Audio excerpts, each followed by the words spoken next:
حضرت داؤد علیہ السلام کی قوم کے 70,000 افراد سمندر کنارے ایلا نامی بستی میں رہا کرتے تھے۔ ان لوگوں کو اللہ نے ہزاروں نعمتوں سے نوازا تھا، لیکن جب راحت و سکون آیا تو یہ اللہ کی عبادت سے محروم ہو گئے اور اللہ کی مخلوقات پہ ظلم کرنے لگے۔ تو یوں اللہ نے ان کو خبردار کیا کہ ہفتے میں ایک دن، ہفتہ کے دن شکار نہ کیا کرو۔ اتوار سے لے کے جمعہ تک جتنا شکار پکڑنا ہے پکڑ لو، لیکن ایک دن اللہ کی عبادت اور مخلوقات پہ امن کے لیے رکھ دو۔ یوں اللہ نے ان کا امتحان لینا شروع کر دیا۔ وہ اتوار سے لے کے جمعے تک سمندر میں مچھلیاں پکڑنے لگتے تو مچھلیاں زیادہ مقدار میں ہاتھ نہ آتی، اور ہفتے کے دن سمندر کو دیکھتے تو ان کو بڑی بڑی مچھلیاں نظر آنے لگتی۔ ان لوگوں میں سے ایک شخص کو شیطان نے ورگلایا کہ پریشان کیوں ہوتے ہو، میری ترکیب پہ عمل کرو، تم شکار سے کبھی محروم نہیں رہو گے۔ تو بس شیطان کے کہنے پر اس شخص نے ہفتے کے دن کانٹا لگا کے ڈوری کو سمندر میں ڈال دیا تاکہ مچھلی پھنسے، اور شیطان نے کہا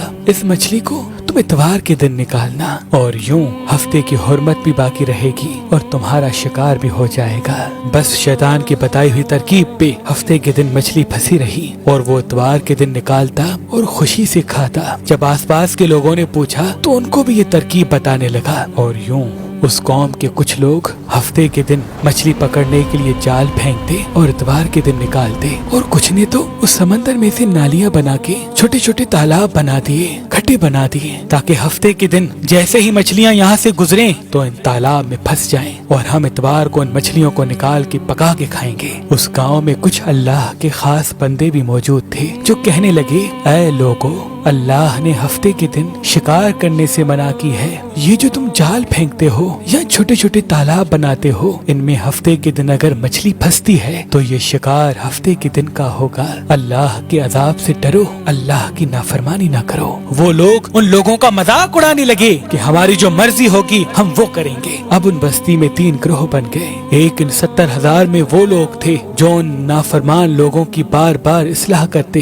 دوسرے وہ جو ان لوگوں سے نفرت کرتے اور خاموشی اختیار کیے ہوئے تھے، اور تیسرے وہ جو گمراہ ہو کر اللہ کی نافرمانی کر رہے تھے۔ تو یوں نیک بندوں نے اس بستی کے بیچ میں سے دیوار کو کھڑا کر دیا اور یہ حکم نافذ کیا کہ اللہ کی نافرمانی کرنے والے اس طرف ہو جائیں اور ہم جو اللہ کے فرما بردار ہیں وہ اس طرف رہیں گے۔ وہ صالح لوگ بار بار ان سے کہتے رہے، اے لوگو، اللہ سے ڈرو، قوم سمود، قوم لوط کا جو حشر ہوا اس کو یاد کرو، اللہ کی نافرمانی نہ کرو ورنہ تم پہ بھی کوئی عذاب آئے گا۔ وہ سارے نافرمان جن کی تعداد تقریباً 12,000 تھی، سب ہنستے رہے کہ یہ تو سب کتابی باتیں ہیں، ہم پہ کوئی عذاب نہیں آئے گا۔ بس جیسے ہی وہ گروہ 2 حصوں میں تقسیم ہو گیا، ایک وہ جو اللہ کے فرما بردار بندے دیوار کے اس طرف تھے، اور دوسرے وہ جو نافرمان بندے جو دیوار کے اس طرف تھے۔ وہ نافرمان پوری رات ہنستے رہے، مذاق اڑاتے رہے، اور وہ اللہ کے خاص بندے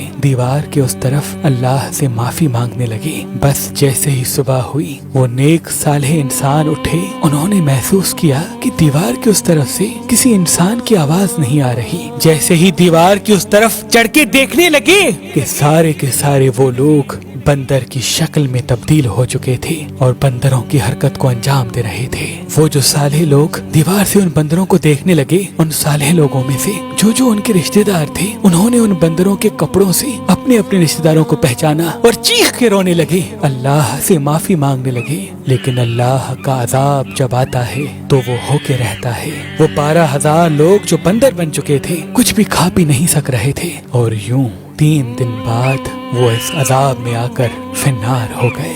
بے شک اللہ ان بندوں کو پسند نہیں کرتا جو اللہ کی نافرمانی کرتے ہیں۔ اے اللہ، ہم سب کو اپنا فرما بردار بندہ بنا، ہم کو ویسا بنا جیسا تو ہمیں دیکھنا چاہتا ہے۔ آمین ثم آمین۔